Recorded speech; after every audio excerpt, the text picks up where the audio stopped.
जो आने वाले यहाँ पे मेहमान हैं, जो यहाँ पे अनुयायी हैं, उनके स्वागत के लिए देखेगा ये तमाम सेवादार यहाँ पे उपस्थित हैं। इसमें बच्चे हैं, युवा हैं, बुजुर्ग हैं, हर आयु वर्ग के हैं। जितने भी श्रद्धालु या फिर वे लोग जो सतलोक आश्रम कुरुक्षेत्र पिपली में पहुंच रहे हैं, उनके लिए जब वो यहाँ से प्रस्थान करेंगे अपने घरों के लिए, तो यहाँ पे भोजन की व्यवस्था उनके रास्ते के लिए बनाई गई है।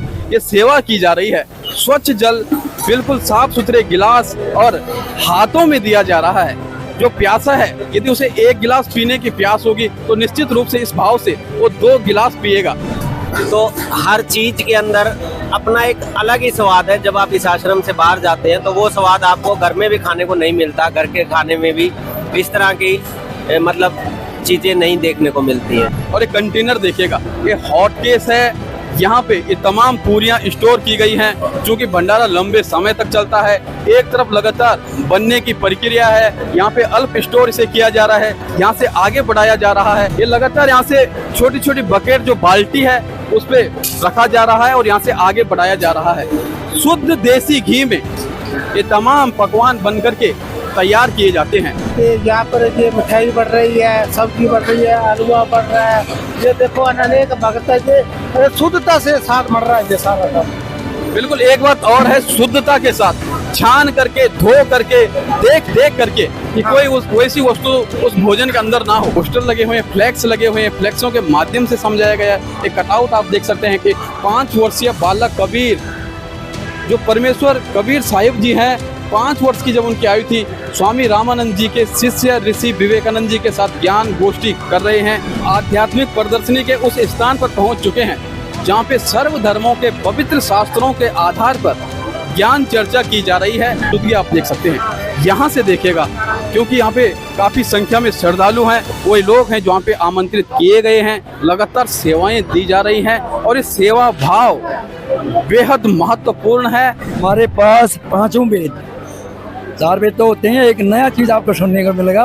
5वां वेद जिसे सूक्ष्म वेद, सुषम वेद, सच्चिदानंद घन के ब्रह्म की वाणी, कबीर सागर, कबीर बीजक, कबीर दोहावली, ये आपको देखने को मिलेगा। इस ज्ञान को वर्तमान में इस धरती की पृथ्वी धरातल में जगत गुरु तत्वदर्शी संत रामपाल जी महाराज दे रहे हैं। कह रहे हैं कि सबका मालिक एक, पूर्ण ब्रह्म कबीर देव।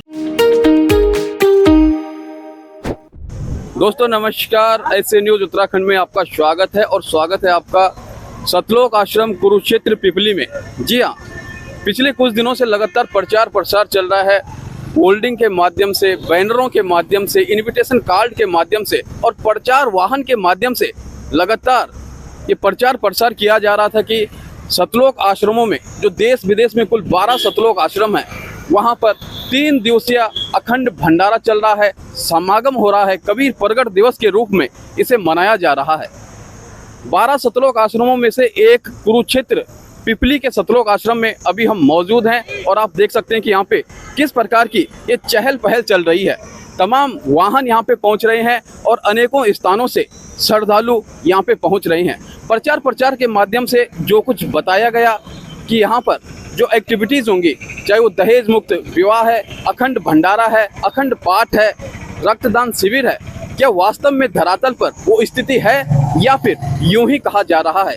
इसी की पड़ताल करने के लिए आज हम सतलोक आश्रम कुरुक्षेत्र पिपली में पहुंचे हैं और अंदर जाकर के अब हम देखेंगे क्या वास्तव में जो बताया गया है, जो प्रचार प्रसार के माध्यम से हर किसी को इनविटेशन कार्ड पहुंचाया गया है, उसमें जो कुछ लिखा हुआ है, क्या वास्तव में आश्रम के अंदर वो क्रियाकलाप चल रहे हैं या नहीं चल रहे हैं। तो चलिएगा सतलोक आश्रम पिपली कुरुक्षेत्र के अंदर जैसे हमने प्रवेश किया, मुख्य द्वार के दाईं तरफ से ये देखेगा कार पार्किंग है और यहाँ पर तमाम गाड़ियाँ पार्किंग हो रही है।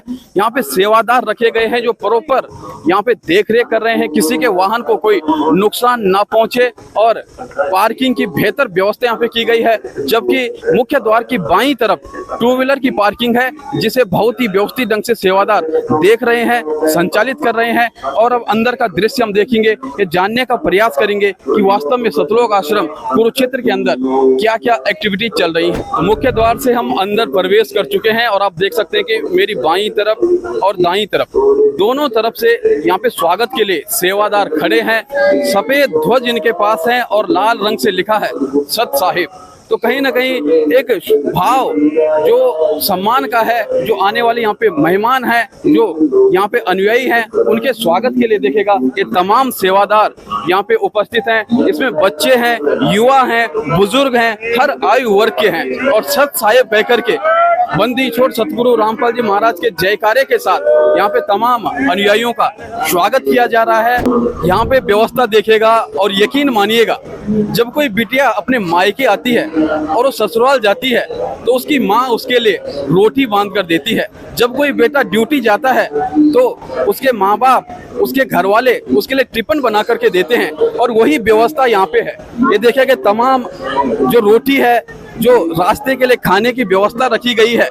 जितने भी श्रद्धालु या फिर वे लोग जो सतलोक आश्रम कुरुक्षेत्र पिपली में पहुंच रहे हैं, उनके लिए जब वो यहाँ से प्रस्थान करेंगे अपने घरों के लिए, तो यहाँ पे भोजन की व्यवस्था उनके रास्ते के लिए बनाई गई है। तो सर नमस्कार, ये जानना चाहेंगे कि व्यवस्था किस प्रकार से संचालित हो रही है, क्या है?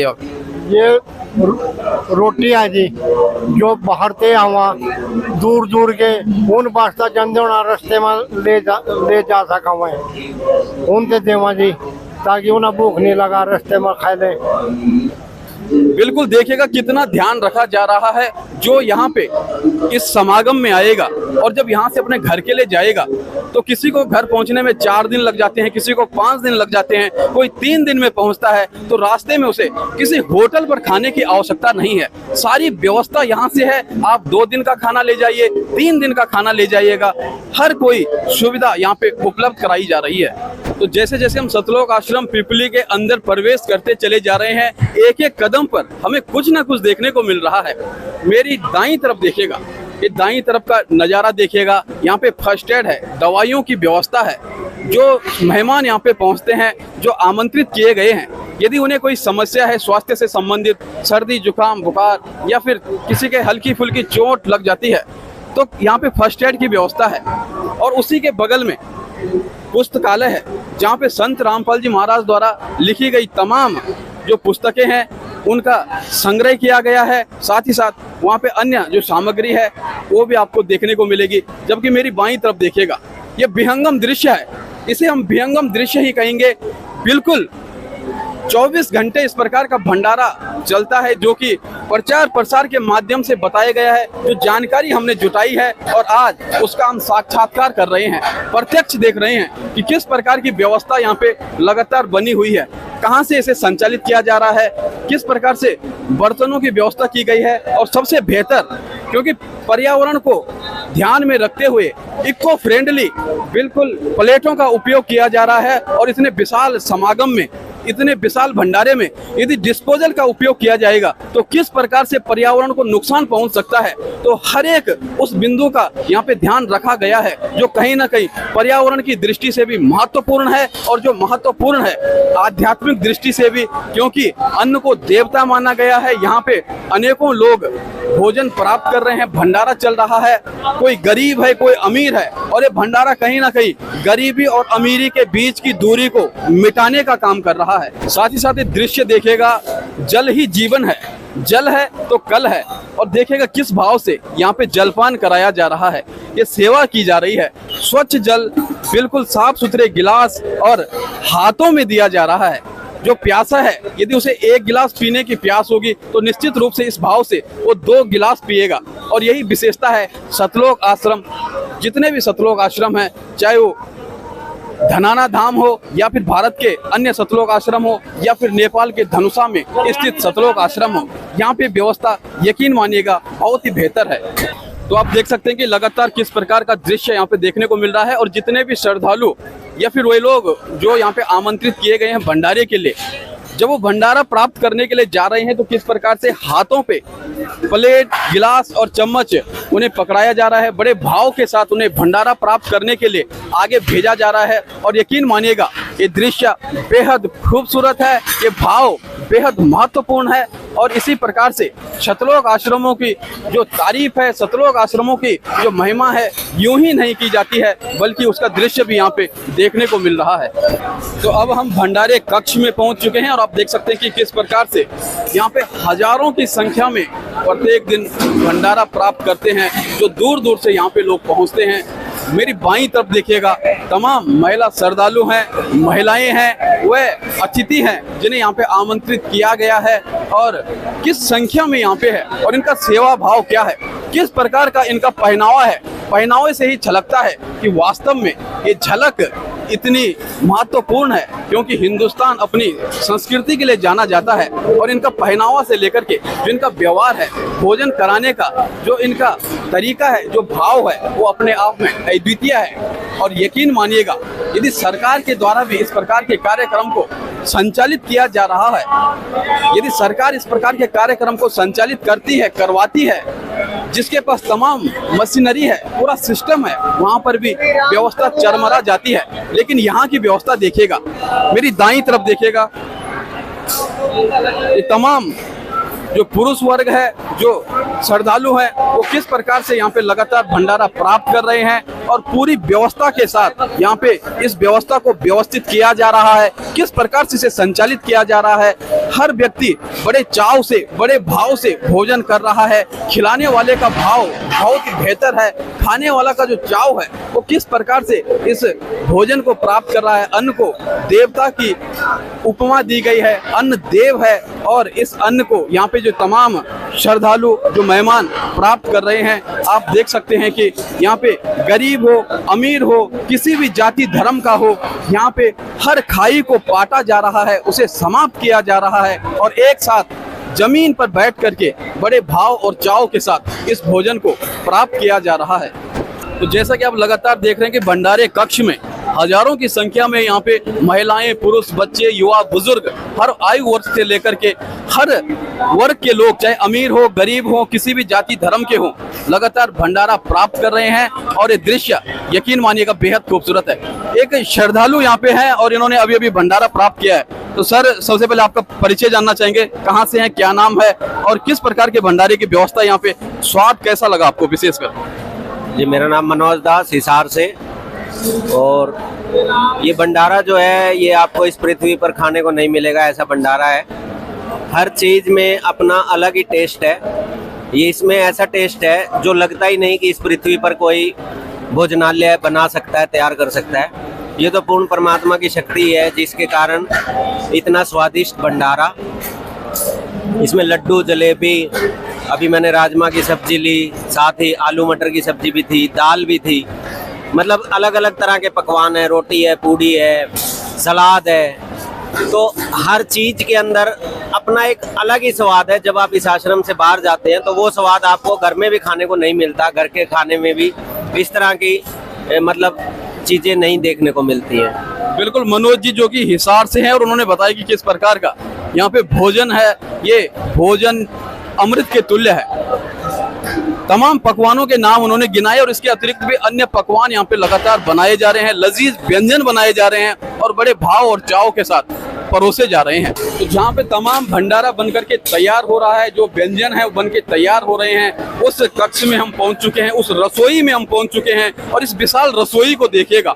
लगातार सेवादारों का जो सेवा भाव है, जो इनकी मेहनत है, ये निरंतर है, ये लगातार चल रही है, जिसके परिणाम स्वरूप यहाँ पे जो हजारों लाखों की संख्या में लोग पहुँच रहे हैं भंडारा प्राप्त करने के लिए, वो भंडारा प्राप्त कर पा रहे हैं। ये देखिएगा, बड़े बड़े पतीले हैं, बड़ी बड़ी बाल्टियां हैं, आगे की तरफ यदि नजर फिराएं तो बड़ी बड़ी कढ़ाइयां यहाँ पे हैं और किस प्रकार से बड़ी बड़ी भट्टियों के माध्यम से, कल्पना कीजिएगा एक दिन में कितना केजी घी लगता होगा और केजी में बात क्या करें, कितना क्विंटल, कितना टन घी एक दिन में यहाँ पे लगता होगा और कितने सिलेंडर यहाँ पे लग जाते होंगे, क्योंकि तमाम सिलेंडरों से गैस के माध्यम से ये भोजन व्यवस्था, भोजन बनाया जा रहा है और यहाँ से बन करके ये आगे जा रहा है, इसे आगे परोसा जा रहा है। और सतलोक आश्रम कुरुक्षेत्र का यकीन मानिएगा ये दृश्य बेहद खास है।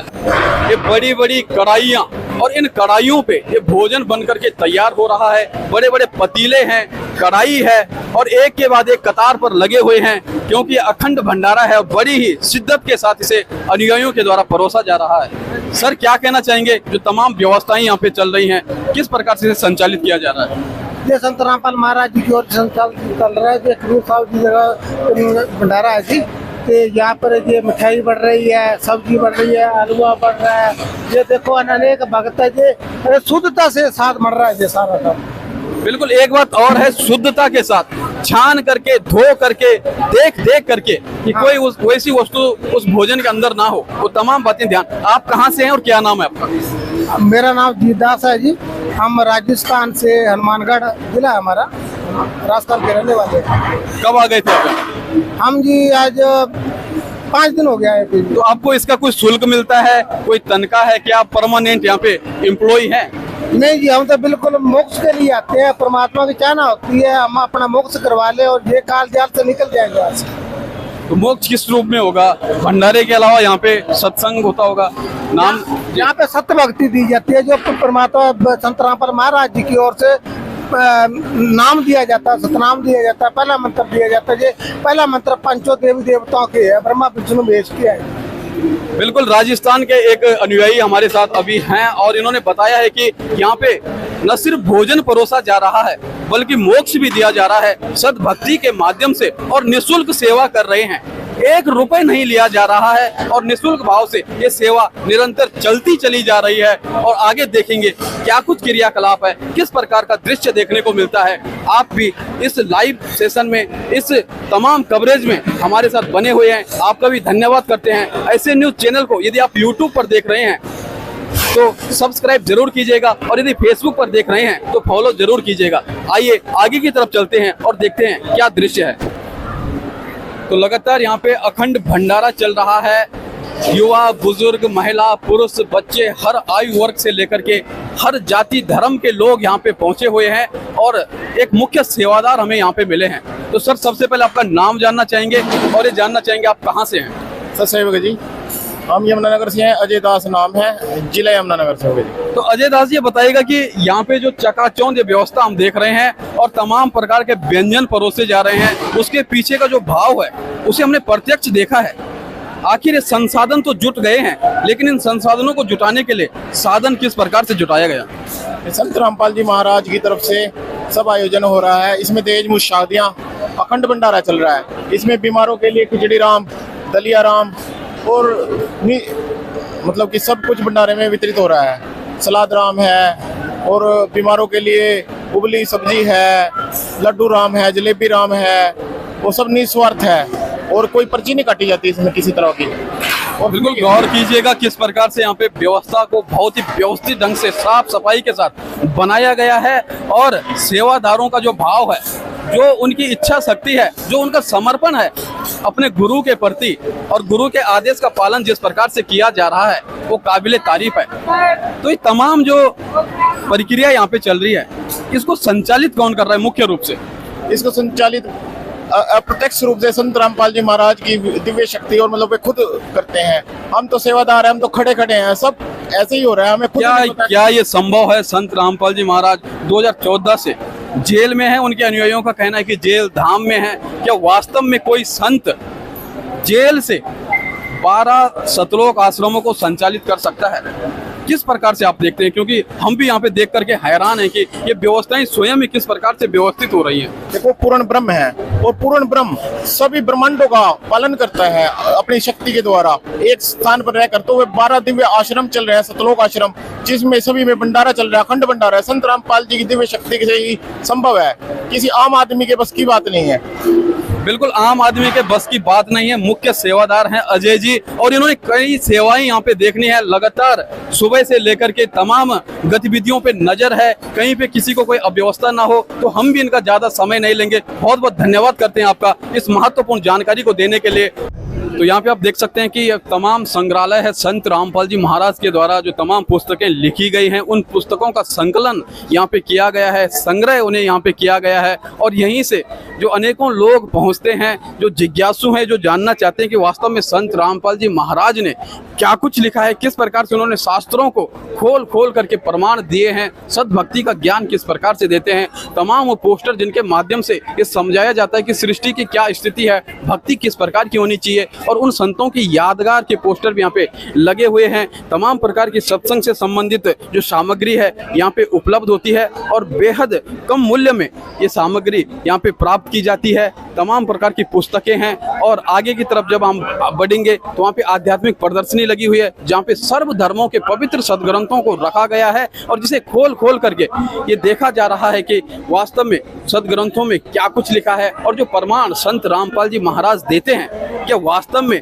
वो सदग्रंथों से मैच करते हैं या फिर नहीं करते हैं। तो चलिए प्रदर्शनी की तरफ भी चलते हैं और वहाँ का दृश्य भी आपको दिखाएंगे। उस बीच यदि रास्ते में कुछ और भी हमें देखने को मिलेगा तो वो दृश्य भी हम आपको दिखाते हुए आगे बढ़ेंगे। अलग अलग स्थानों से पहुँच रहे हैं और बहुत ही शानदार ये नज़ारा है, यकीन मानिएगा बहुत ही लुभावना, बहुत ही दिव्य, बहुत ही अद्वितीय ये नज़ारा है। और हम कह सकते हैं कि वास्तव में जो आजकल जो सांसारिक माहौल है, जिस प्रकार से बच्चे अलग अलग लतों में पड़ जा रहे हैं, अलग अलग व्यसनों के अंदर वो धंसते चले जा रहे हैं, तो कम से कम सतलोक आश्रम कुरुक्षेत्र या फिर भारत या विदेशों के अन्य सतलोक आश्रमों में जो तमाम संगत जुड़ी हुई है, जो बच्चे हैं उनका कम से कम एक सुखद भविष्य तो है, कम से कम वो बुराइयों से दूर तो हैं। यहाँ पे न रिश्वत ली जाती है, न दी जाती है, न नशे का कोई यहाँ पे सेवन करता है, न करवाता है, न सहयोग करता है, न दहेज लिया जाता है शादियों में, न दिया जाता है। और ये देखिएगा बहुत ही शानदार यहाँ पे एक पॉइंट बनाया गया है और यहाँ पे याद के लिए जो तमाम लोग आते हैं वो सेल्फी खींचते हैं, फोटो खींचते हैं। यहाँ पे फाउंटेन लगा हुआ है और बेहद ही शानदार ये नज़ारा। आगे की तरफ पंडाल है, वहाँ भी हम पहुँचेंगे, लेकिन उससे पहले हमारी दाईं तरफ यहाँ पे आध्यात्मिक प्रदर्शनी लगी है और प्रदर्शनी का दृश्य भी हम आपको दिखाने जा रहे हैं। तो देखिएगा यहाँ पे थोड़ा खाली स्थान बड़ी मुश्किल से हमें मिला है, क्योंकि हर जगह खचाखच भीड़ है। हमारी दाईं तरफ यहाँ पे सैकड़ों की संख्या में टॉयलेट बनाए गए हैं जो कि पुरुषों के लिए हैं, जबकि इसके बैक साइड में महिलाओं के लिए टॉयलेट हैं। सैकड़ों की संख्या में हैं, हजारों श्रद्धालु पहुँचते हैं। और मेरी बाईं तरफ देखिएगा, अब हम उस स्थान पर पहुंच चुके हैं जहां पर तमाम धर्मों के पवित्र ग्रंथों को रखा गया है और दिखाया जा रहा है कि वास्तव में ग्रंथों में क्या कुछ लिखा गया है, क्या कुछ प्रमाण है भक्ति के बारे में, क्या कुछ यहाँ पे हमें देखने को मिलेगा। क्योंकि हम भी एक जिज्ञासु की तरह आगे बढ़ रहे हैं, हमें भी यहाँ पे आमंत्रित किया गया, हम भी देखना चाहते हैं कि वास्तव में सतलोक आश्रम में जो प्रचार प्रसार यहाँ के बारे में किया जाता है, जो बताया जाता है, जो जताया जाता है, जो बार बार समझाने का प्रयास किया जाता है, क्या धरातलीय स्थिति वही है या फिर नहीं है। तो देखिएगा ये मुख्य द्वार है प्रदर्शनी का, आध्यात्मिक प्रदर्शनी स्थल है यहाँ पे। और ये सामने आप देख सकते हैं कि बहुत बड़ा होर्डिंग लगा हुआ है आध्यात्मिक प्रदर्शनी का।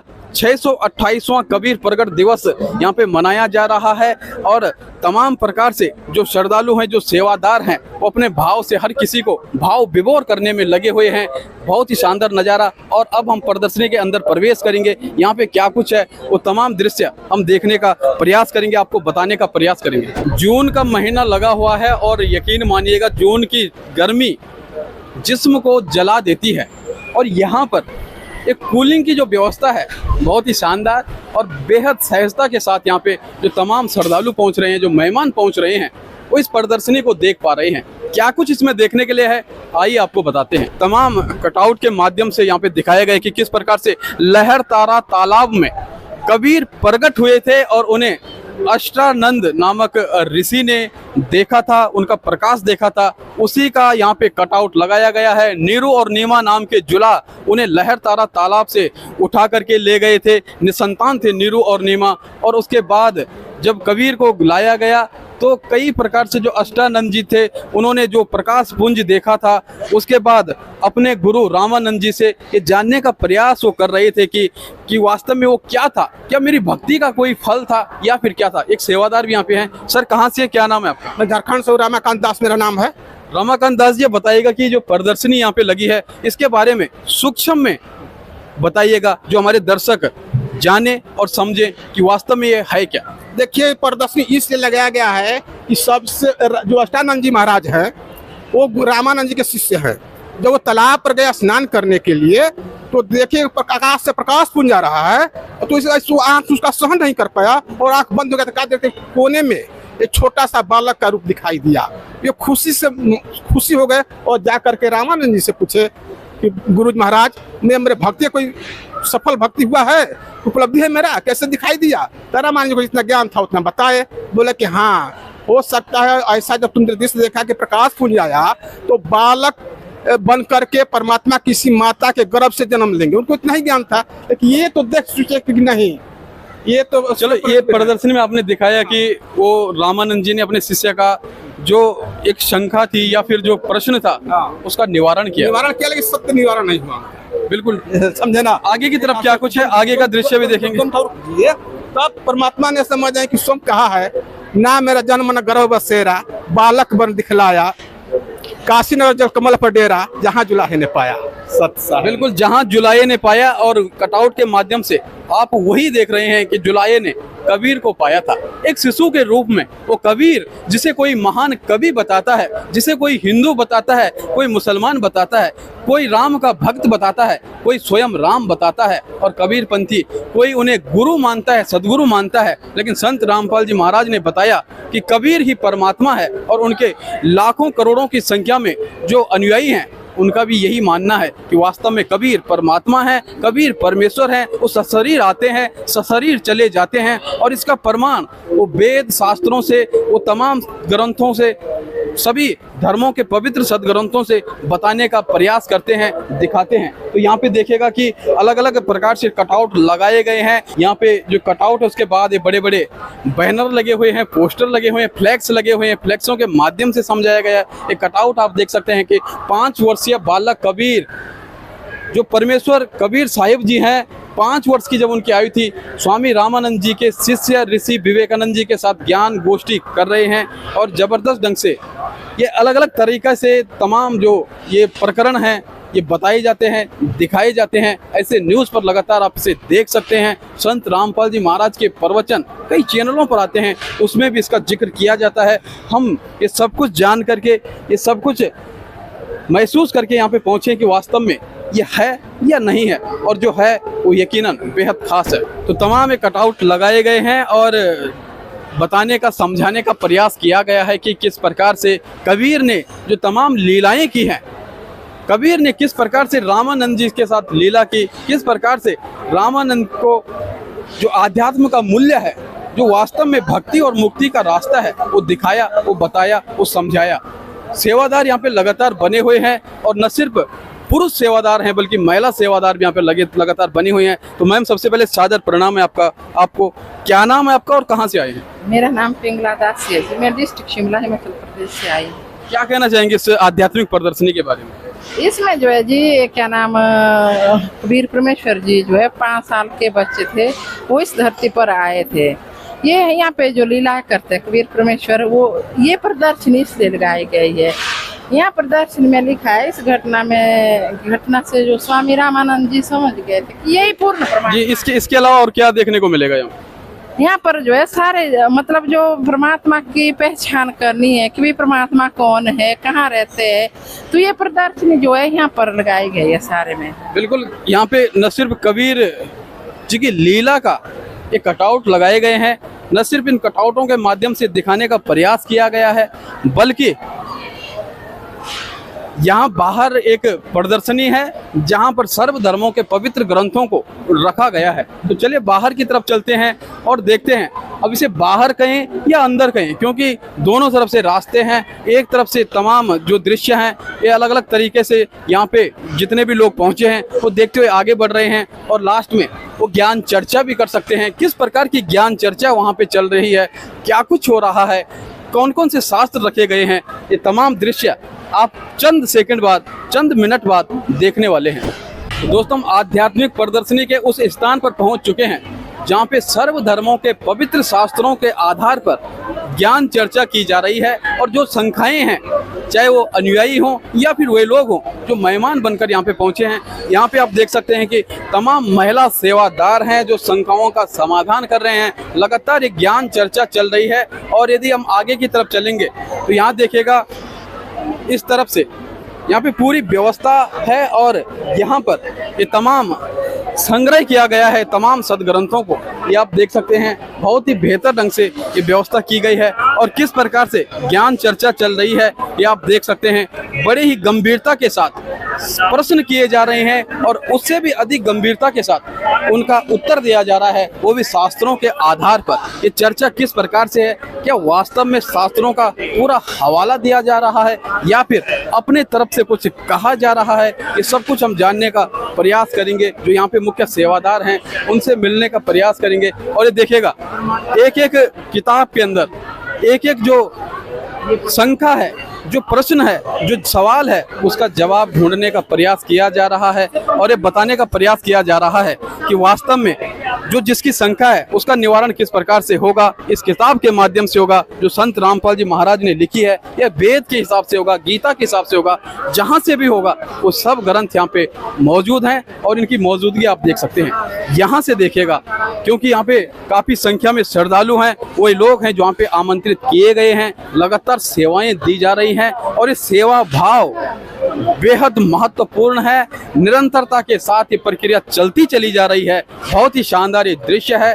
तो यहाँ पे आप देख सकते हैं कि तमाम जो ग्रंथ हैं, जो शास्त्र हैं, उनका हवाला देते हुए एक एक लाइन समझा करके, एक एक प्रमाण दे करके जो शंकाएं हैं उनका निवारण किया जा रहा है। और तमाम जो जिज्ञासु हैं यहाँ पे पहुँचे हुए हैं, वो जानना चाहते हैं कि वास्तव में संत रामपाल जी महाराज जो अपने प्रवचनों में शास्त्रों का हवाला देते हैं, जो बताते हैं गीता वेद पुराण से, शास्त्रों से, वो मिलान कर रहे हैं कि वास्तव में उसमें सत्यता है या फिर नहीं है। तो हम यहाँ पे किसी सेवादार से ये जानने का प्रयास करेंगे कि क्या क्या व्यवस्थाएं हैं और क्या इस आध्यात्मिक प्रदर्शनी का महत्व है। आध्यात्मिक ज्ञान प्रदर्शनी में जो तमाम दृश्य हमने आपको दिखाया है, किस प्रकार से यहाँ पे शास्त्रार्थ चल रहा है, ज्ञान चर्चा चल रही है, शंकाओं का समाधान हो रहा है। और यहाँ पर हमारे बीच में एक सेवादार अभी उपस्थित हैं। तो सबसे पहले सर हम आपको सादर प्रणाम करेंगे, आपका नाम जानना चाहेंगे और जानना चाहेंगे आप कहाँ से आए हैं। मेरा नाम सुखबीर दास है, मैं जिला देहरादून उत्तराखंड से आया हूँ। आप ये बताइएगा कि जो आध्यात्मिक प्रदर्शनी लगी है इसका क्या महत्व है, क्योंकि यहाँ पे हम देख रहे हैं कि सर्व धर्मों के पवित्र शास्त्रों को, ग्रंथों को यहाँ पे रखा गया है और जो यहाँ पे अनुयायी आ रहे हैं, जो फिर वो अतिथि आ रहे हैं जिन्हें बुलाया गया है, वो बड़े चाव से इसे पढ़ रहे हैं, समझ रहे हैं, पूछ रहे हैं। क्या महत्व है इस प्रदर्शनी का?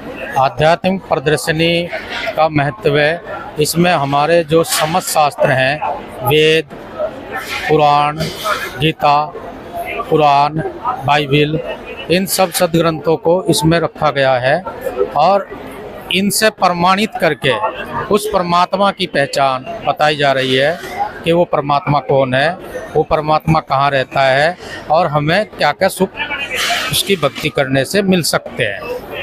तो सुखवीर जी जानना चाहेंगे, आप देहरादून से आए हैं और देहरादून उत्तराखंड की अस्थायी राजधानी है, देवभूमि का दर्जा प्राप्त है और न सिर्फ भारत से बल्कि दुनिया के कोने कोनों से लोग उत्तराखंड में पहुंचते हैं। 4 धाम हैं, अनेकों तीर्थ स्थल हैं। आखिर संत रामपाल जी महाराज की शरण में ही आप क्यों आए और कब आए? संत रामपाल जी महाराज की शरण में हम 2013 में आए और संत रामपाल जी महाराज की शरण में आने का कारण ये रहा क्योंकि संत रामपाल जी महाराज हमारे वेद ग्रंथ, गीता, भागवत पुराण से जो भक्ति बताते हैं, प्रमाण सहित बताते हैं और हमें उस एक परमात्मा की भक्ति बताते हैं जिसका हमारे वेद शास्त्रों में प्रमाण सहित दिया गया है। 4 धाम, ये जो उत्तराखंड में हम रहते हैं, उत्तराखंड में जो भी देवी देवताओं की भक्ति है वो शास्त्र विरुद्ध भक्ति है और जो संत रामपाल जी महाराज बताते हैं वो शास्त्र के अनुसार भक्ति हमें बताते हैं। संत रामपाल जी महाराज शास्त्र के आधार पर भक्ति बताते हैं और दर्शकों आप भी जरूर देखिएगा, मिलान कीजिएगा कि क्या कुछ संत रामपाल जी महाराज बताते हैं, कहीं वो झूठ तो नहीं बोल रहे हैं, और यदि वो झूठ है तो कहीं ना कहीं ये सनातन धर्म पर एक निशाना है। तो जरूर पड़ताल कीजिएगा, जानने का प्रयास कीजिएगा, अपने ग्रंथों को उठाइएगा, उन्हें समझने का प्रयास कीजिएगा कि वास्तव में सच्चाई क्या है। सुखवीर जी जानना चाहेंगे कि यहाँ पे 3 दिवसीय समागम है और अभी हम आध्यात्मिक प्रदर्शनी के अंदर हैं। मुख्य द्वार से हम अंदर आए, एक तरफ हमने भंडारा कक्ष देखा जो कि विशाल भंडारा चल रहा है, अखंड रूप से चल रहा है, निरंतर चल रहा है। दूसरी तरफ फर्स्ट एड के लिए यहाँ पे मेडिकल की व्यवस्था है, पुस्तकालय है, एक तरफ शौचालय बनाए गए हैं बहुत संख्या में, और इस तरफ आध्यात्मिक प्रदर्शनी है। इसके अलावा क्योंकि आगे हम बढ़ेंगे, क्या कुछ हमें देखने को और मिलेगा, क्या कुछ यहाँ पे क्रियाकलाप होने वाले हैं। यहाँ पे आप जाओगे, रक्तदान शिविर भी लगाया गया है और भंडार गृह भी है, निःशुल्क भंडारा चल रहा है यहाँ, जो भंडारा सदव्रत है, कभी भी नहीं रुकता, दिन रात 24 घंटे भंडारा चलता रहता है। आध्यात्मिक प्रदर्शनी भी बनाई गई है और उसके बाद और भी तरह तरह की यहाँ पे व्यवस्थाएं की गई है। बिल्कुल, और भी कई तरह की व्यवस्थाएं यहाँ पे की गई हैं। और एक अनुयायी ने कुछ देर पहले हमें बताया कि यहाँ पे दहेज मुक्त विवाह होंगे, और दहेज समाज के लिए कितना बड़ा शत्रु है। एक गरीब व्यक्ति को अपनी बिटिया की शादी करने के लिए उसके जन्म से ही उसके सिर पे एक बोझ हो जाता है कि किस प्रकार से इसकी शादी की जाएगी, किस तरह से समाज में जो दिखावा है, जो शादियों में अतिरिक्त खर्चा किया जाता है, उसे किस प्रकार से पूरा किया जाएगा। ये प्रेशर, ये दबाव एक व्यक्ति पूरे जीवन भर महसूस करता है। लेकिन यहाँ पे यदि दहेज मुक्त विवाह हो रहे हैं तो कहीं ना कहीं समाज के लिए, समाज सुधार के लिए एक महत्वपूर्ण कड़ी। तो आध्यात्मिक प्रदर्शनी में लगातार जो सेवादार हैं उनकी मौजूदगी है और एक मुख्य सेवादार अभी हमारे साथ हैं, इनसे जानना चाहेंगे यहाँ पे क्या कुछ है। सबसे पहले आपका नाम जानना चाहेंगे, ये बताइएगा आप कहाँ से आए हैं। सत साहिब जी, मेरा नाम है खुशहाल सिंह मेहता, मैं हूँ हल्द्वानी, जिला नैनीताल, उत्तराखंड का निवासी। बिल्कुल, जिला हल्द्वानी नैनीताल उत्तराखंड से हैं और यहाँ पे मुख्य सेवादार की भूमिका निभा रहे हैं। आध्यात्मिक प्रदर्शनी के बारे में सूक्ष्म में बताइएगा, उसके बाद आगे के क्वेश्चन करेंगे। जी, बहुत अच्छा आपने प्रश्न किया। पहले तो मैं थोड़ा सा आध्यात्मिक के बारे में जानना चाहता हूँ। इसके अंदर जो नॉलेज होता है, ज्ञान होता है, आत्म तत्व और परमात्म तत्व का जो इसमें ज्ञान दिया जाता है, उसी को आध्यात्म कहा जाता है। और वो सारे हमारे पवित्र शास्त्रों में उसका उल्लेख है। तो जो तमाम जो शास्त्रों का हवाला यहाँ पे दिया जा रहा है, क्या वास्तव में सर्व धर्मों के शास्त्र यहाँ पे उपस्थित है, मौजूद हैं? जी जी बिल्कुल, आप आंखों से देखेंगे हमारे पास 5 वेद, 4 वेद तो होते हैं, एक नया चीज़ आपको सुनने को मिलेगा। 5वां वेद जिसे सूक्ष्म वेद, सूक्ष्म वेद, सच्चिदानंद घन ब्रह्म की वाणी, कबीर सागर, कबीर बीजक, कबीर दोहावली, ये आपको देखने को मिलेगा। बिल्कुल, 5वां वेद का जिक्र इन्होंने किया है, वो भी यहाँ पे दिखाएंगे। सूक्ष्म वेद के नाम से जिसे जाना जाता है। जी जी, ये बताइएगा कि हर किसी का अपना धर्म होता है, अपना मजहब होता है, यहाँ पे ऐसी क्या आवश्यकता पड़ गई कि सर्व धर्मों के शास्त्रों को, ग्रंथों को यहाँ पे संकलित किया गया है, रखा गया है? बिल्कुल आपने सही कहा। हम सब पहले तो जितने भी विश्व के मानव हैं, हम सब एक परमात्मा की संतान हैं, लेकिन वहाँ तक वो पूर्ण परमात्मा कौन है ये बताने वाला अभी तक कोई भी संत नहीं है, छोड़ करके हमारे जगत गुरु तत्वदर्शी संत रामपाल जी महाराज के अलावा। और सारे विश्व के जितने भी हमारे पवित्र धर्म ग्रंथ हैं, वो अपने उसको सर्वधारी मान रहे हैं और मानना भी चाहिए। और लेकिन आपने एक सुना होगा, सबका मालिक एक, बहुत जगह लिखा भी रहता है और लोग कहते भी हैं, सबका मालिक एक तो बोल रहे हैं, लेकिन वो सबका मालिक एक कौन है, इस ज्ञान को वर्तमान में इस धरती की पृथ्वी धरातल में जगत गुरु तत्वदर्शी संत रामपाल जी महाराज दे रहे हैं। कह रहे हैं कि सबका मालिक एक, पूर्ण ब्रह्म कबीर देव। सबका मालिक एक, पूर्ण ब्रह्म कबीर देव। तो सबका मालिक एक का मतलब हिंदू, मुस्लिम, सिख, ईसाई, किसी भी जाति, धर्म, मजहब का कोई भी व्यक्ति हो, हर किसी का मालिक एक है। जी, तो क्या यहाँ पे अन्य धर्मों से, चाहे वो सिख धर्म हो, चाहे वो इस्लाम धर्म हो या फिर ईसाई धर्म हो, क्या संत रामपाल जी महाराज के अनुयायी इन धर्मों से भी आते हैं? जी बहुत सारे धर्मों से आ रहे हैं, यानी जितने भी फिलहाल वर्तमान में भारत में हमारे हिंदू, मुस्लिम, सिख, ईसाई जो खास हैं, उसके अलावा अन्य धर्म भी हैं, जैसे सिख धर्म, अन्य भी बहुत सारे धर्म हैं। सब इस तहत आ रहे हैं। इन किताबों को, इन आध्यात्म शास्त्रों को पढ़ करके उनको ये लग गया कि सबका मालिक एक, वो पूर्ण ब्रह्म जो कबीर देव है, वो सिर्फ संत रामपाल जी महाराज बता रहे हैं। उसका प्रमाण उनके पवित्र ग्रंथों में भी है, जैसे बाइबल हो गया, कुरान हो गया, आदि ग्रंथ साहिब, गुरु ग्रंथ साहिब, अन्य जितने भी मतलब अन्य जितने भी ग्रंथ है उसमें प्रमाण दिया गया है। और आप भी संत रामपाल जी महाराज के प्रवचनों को अवश्य सुनिएगा, मिलान कीजिएगा अपने धर्म ग्रंथों से कि वास्तव में जो कुछ ये श्रद्धालु कह रहे हैं वो है या फिर नहीं है। सर, ये जानना चाहेंगे कि यहाँ पे तमाम ये शास्त्रार्थ चल रहा है, ज्ञान चर्चा चल रही है, तमाम मेहमान बुलाए गए हैं, अनेकों सतलोक आश्रमों में पूरे विश्व को आमंत्रित किया गया है और कई सारी एक्टिविटीज़ यहाँ पे चलती हैं। धर्म की यज्ञ हो रही है, तमाम प्रकार की यज्ञाएं यहाँ पे हो रही हैं और प्राचीन समय में यज्ञ करने का एक विशेष महत्व होता था और एक उद्देश्य होता था। तो यहाँ पे जो धर्म यज्ञ किया जा रहा है, जो अखंड भंडारा चल रहा है, निःशुल्क रूप से वितरित किया जा रहा है। 24 घंटे लोग आ रहे हैं, खा रहे हैं, जा रहे हैं और भक्ति भी प्राप्त कर रहे हैं। यहाँ पे कह रहे हैं कि न सिर्फ भोजन बल्कि मोक्ष भी मिल रहा है। तो आप ये बताइएगा कि इसका मुख्य उद्देश्य है क्या? क्योंकि यहाँ पे हर जाति, धर्म, पंथ, मजहब के व्यक्ति पहुँच रहे हैं, गरीब आ रहा है, अमीर आ रहा है और कहीं ना कहीं जो दृश्य अभी तक हमने देखे हैं, तो गरीबी और अमीरी को, जाति व्यवस्था को, जो जात पात ऊंच नीच है, कहीं ना कहीं उसको काटा जा रहा है। सब एक समान यहाँ पे है। क्या कुछ कहना चाहेंगे जो मुख्य रूप से यहाँ का उद्देश्य है? क्या यही उद्देश्य है जो मैं बोल रहा हूँ या इसके अतिरिक्त कुछ और भी है? ये जो आपने इतना बढ़िया और इतना अच्छा ये प्रश्न पूछा कि जो ये धर्म यज्ञ का आयोजन किया जा रहा है, इसका फल क्या है, प्रतिफल क्या है, जनमानस में इसमें आपसी भाईचारा कैसे रहेगा, कैसे, मतलब ये आपका पूछना था। ये बहुत ही मतलब जिसके बारे में दुनिया अनभिज्ञ है, अनजान है, वो पता नहीं है। इसी आध्यात्मिक जो ये समागम चला है, आपको ये भी बता दूं, आज के दिन हमारे सबके आत्मा के जनक, मालिक, पूर्ण ब्रह्म कबीर देव सीधे अमरलोक सतलोक से चलकर काशी में आए थे और उनके ही इस उपलक्ष्य में ये प्रकट दिवस मनाया जा रहा है। प्रकट और जयंती में भी थोड़ा हल्का फर्क हम बताएंगे। जो माँ के गर्भ से पैदा होता है उसका बर्थडे यानी जन्मदिन मनाया जाता है, और जो सीधे ही अपने लोक से आते हैं, प्रकट होते हैं, उसको प्रकट दिवस कहा जाता है। तो प्रकट दिवस में जो ये दिव्य धर्म यज्ञ चल रहा है 3 दिन का, परमात्मा ने शास्त्र अनुकूल साधना बताई है कि शास्त्र अनुकूल साधना करने से जनमानुष, प्रकृति, पूरा पृथ्वी पर, वायुमंडल पर, वातावरण पर कैसा प्रभाव पड़ेगा। तो ये इसका ज्ञान हमारे गुरुजी ने प्रमाण सहित गीता के माध्यम से बताया है। गीता जी के अध्याय 3 श्लोक 10 से लेकर 15 तक बिल्कुल शास्त्रों का हवाला भी दिया जा रहा है। कोई ये नहीं बोल सकता कि कोई मनगढ़ंत बातें हैं। बिल्कुल गीता के अध्याय को कोट करके बताया जा रहा है कि ये लिखा गया है, ये बताया गया है।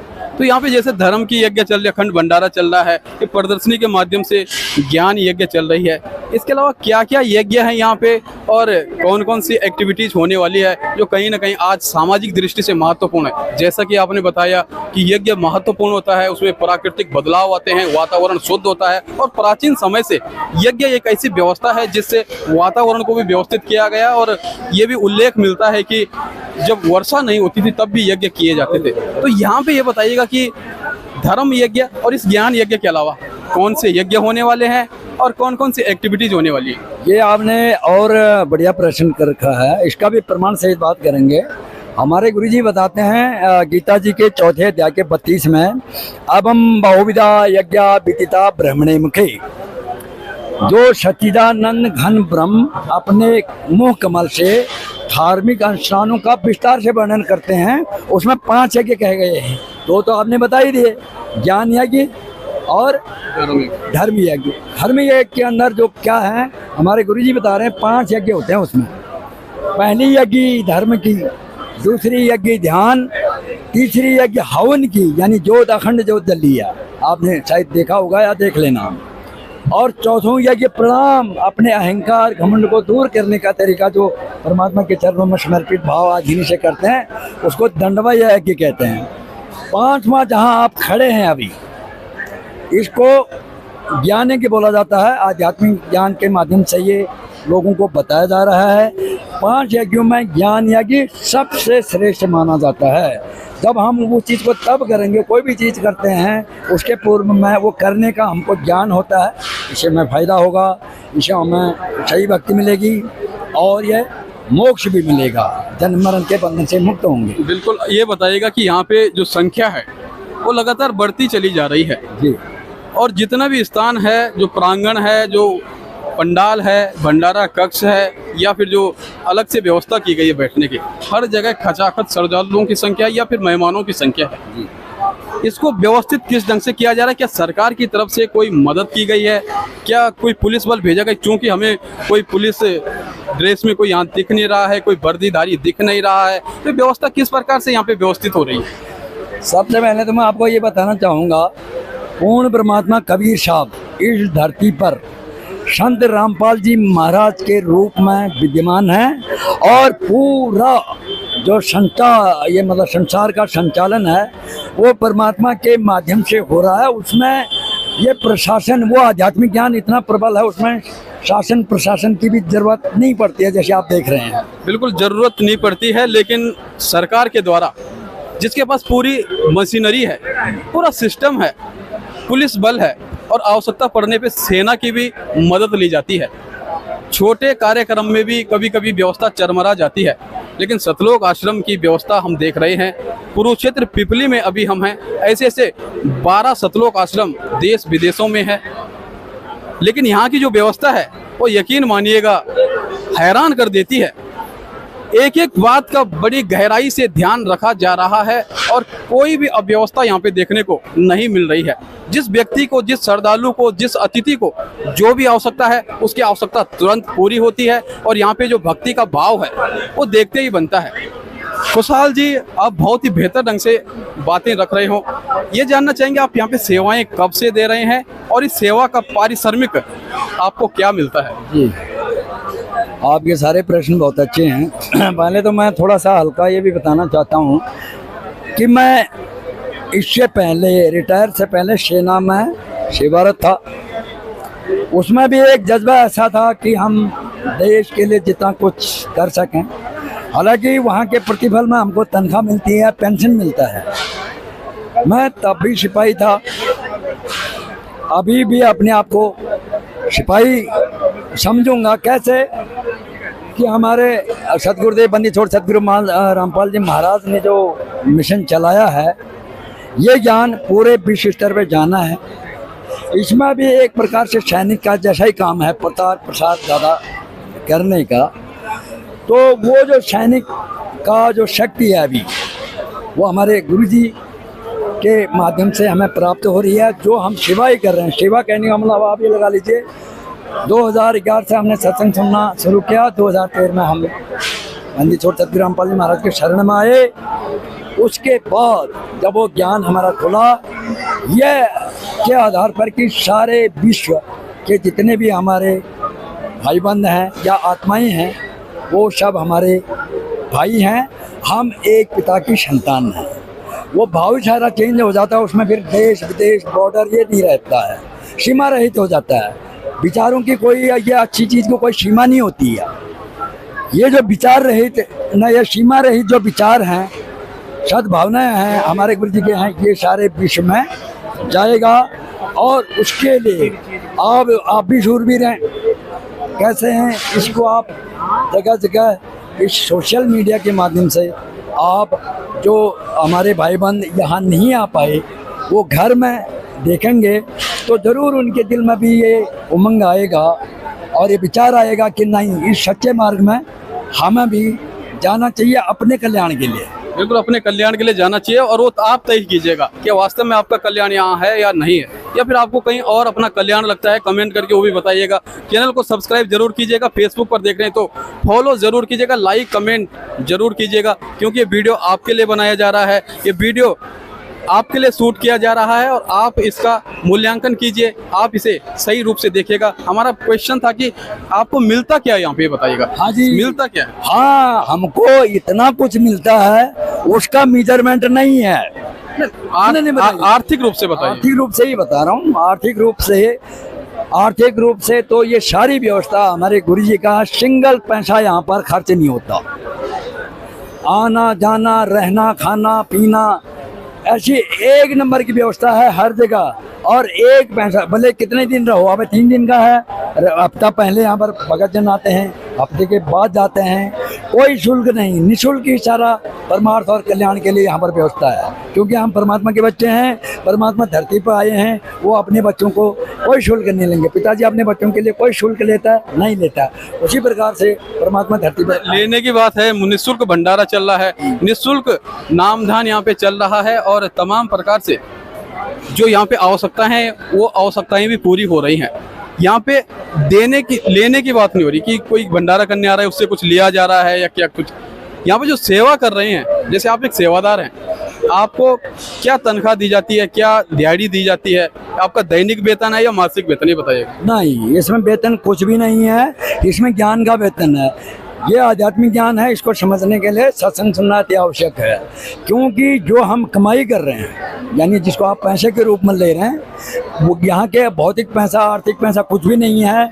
जो आध्यात्मिक धन है हमारा, उसका हमका पता है कि वो आध्यात्मिक धन हमारा इतना बढ़ रहा है, और वो ही हमारा साथ जाएगा। यहाँ पर कोठी बंगला पेंशन तनख्वाह ये पैसे ये कुछ साथ नहीं जाएगा, लेकिन जो आध्यात्मिक धन हम सेवा के माध्यम से ले रहे हैं वो हमारे साथ जाएगा। बिल्कुल, आध्यात्मिक धन साथ जाएगा, जो प्रत्यक्ष रूप से ये नहीं बता रहे हैं कि नहीं क्या मिलता है। सीधे सीधे इनका कहना है कि हम 1 रुपए भी यहाँ से नहीं लेते हैं, लेकिन जो हमें ज्ञान के रूप में, हमें पुण्य के रूप में और सेवा के लिए जो हमारे कर्म बन रहे हैं, जो शुभ कर्म हमारे उस खाते में, जिस खाते को इस पृथ्वी में रह करके, जीवित शरीर में रह करके लोग नहीं देख पाते हैं, उस पे संजोने की बात इनके द्वारा की जा रही है।